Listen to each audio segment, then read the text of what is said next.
Et nous accueillons donc l'équipe de Saint-Laurent, cinquième film de la compétition, réalisé par Bertrand Bonello.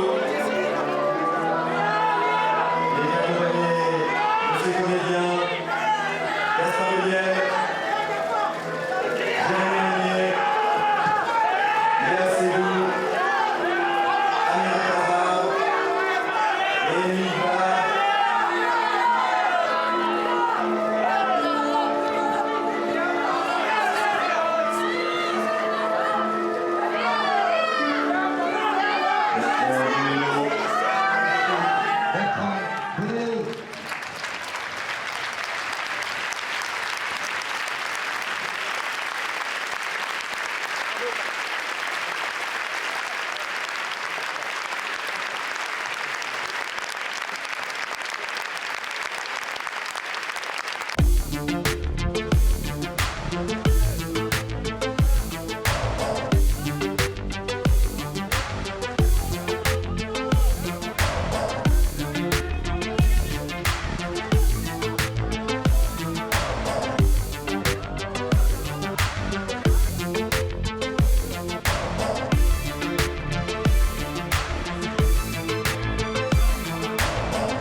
Ce qui me plaît dans le travail de Bertrand, c'est qu'il essaye de créer une ambiance. Je pense que c'est un cinéaste de l'ambiance.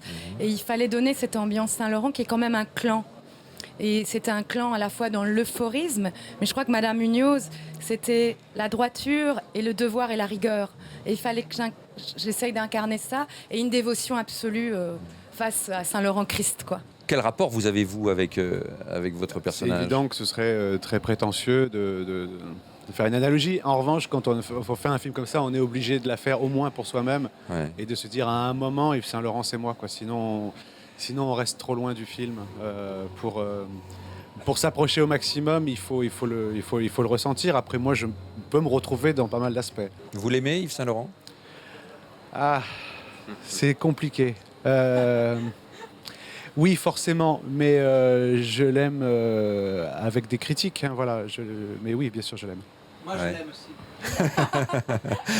Tout ce qui faisait hors de l'atelier, qu'on pouvait, de prime abord, assimiler à de la débauche ou à quelque chose d'assez sombre, assez glauque, et finalement est devenu pour moi les moments de grâce, de vie, de lumière.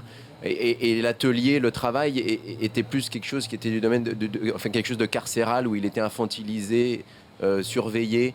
Et donc voilà, c'est là, je pense, vraiment où le personnage et le film s'est déployé. C'est quand on a commencé à attaquer ces séquences de nuit qui sont devenues pour moi les scènes de lumière.